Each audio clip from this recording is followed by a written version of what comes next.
কবরের সাথে ইসলামের কোনো সম্পর্ক নাই, কবরের সাথে ইসলামের কোনো সম্পর্ক নাই, উঁচা মাজারের সাথে ইসলামের কোনো সম্পর্ক নাই। শাহজালালের মাজার, শাহপরানের মাজার, শাহ মাকদুমের মাজার, গোলাপ শাহর মাজার, সমস্ত মাজার ভেঙ্গে চৌচির করে দিতে হবে।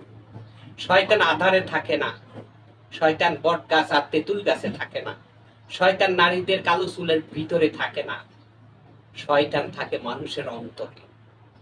যে সকল অন্তরের মধ্যে শয়তান পোষণ হয়ে যায় সেই সকল অন্তরগুলোকে আবর্জিত করা হয়ে যায়।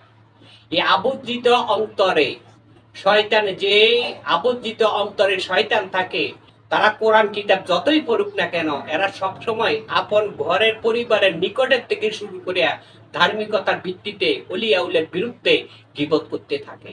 সেই গীবতের অংশ হলো এটা। তাদের সাথে একটু মিলের বিষয় দেখবেন, যারা ওলিয়া উলের বিরোধিতা করে তারা নবী রাসূলের বিরোধিতা পূর্বে করেছিল।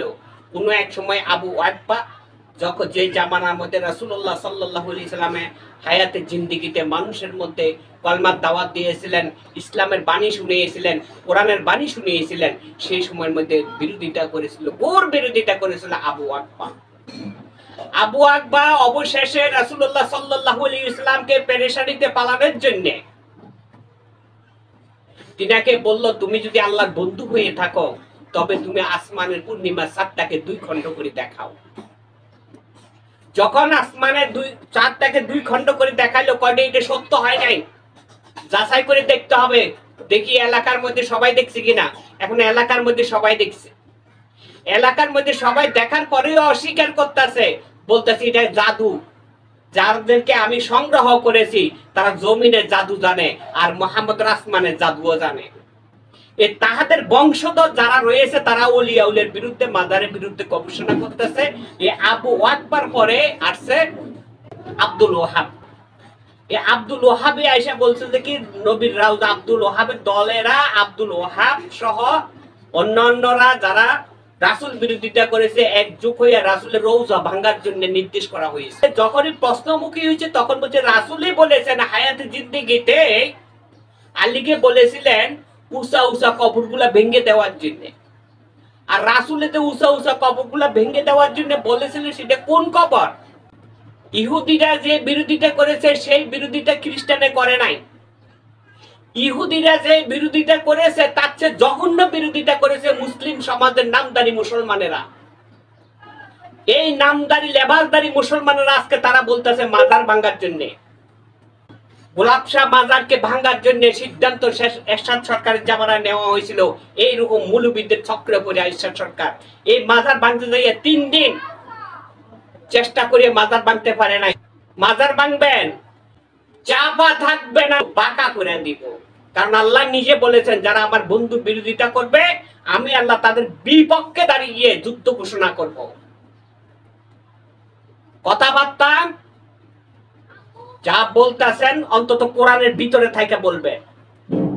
কোরআন শরীফের ভিতরে বলা আছে, আলিন্না আউলিয়া আল্লাহ লা খাফুন আলাইহিম ইয়াহজানুন, আমার ওলিগণের কোনো ভয় নাই, চিন্তা নাই, তারা গমগিন বা দুঃখিত হওয়ার কোনো কারণে নেই। এর কথার অর্থ হলো তারা ঘুমন্তর মধ্যে যেমন জাগ্রতর মধ্যে তেমন। তারা মাথার চুল থেকে পায়ের নখ পর্যন্ত পুরাটাই তাদের পবিত্র থাকে। আর এইখানে বলা হয়েছে আলিন্না আউলিয়া আল্লাহ লা খাফুন আলাইহিম ইয়াহজানুন, আর তাদের উদ্দেশ্যে বলা হয়েছে ইন্নী জাইলুকুম ফিল আরদি খলিফাতান, আমি তাদেরকে খলিফা পদে নির্বাচিত করেছি। যাদেরকে খলিফা পদে নির্বাচিত করেছি তাদের ডিউটি শেষের মধ্যে আমি তাদের সাহিত্য স্থানটাকে পবিত্র হিসেবে ঘোষণা করেছি মদিনার রওজা শরীফ। এগুলাই বলে বলে সমাজের মধ্যে বিভ্রান্ত ঘটাইতেছেন।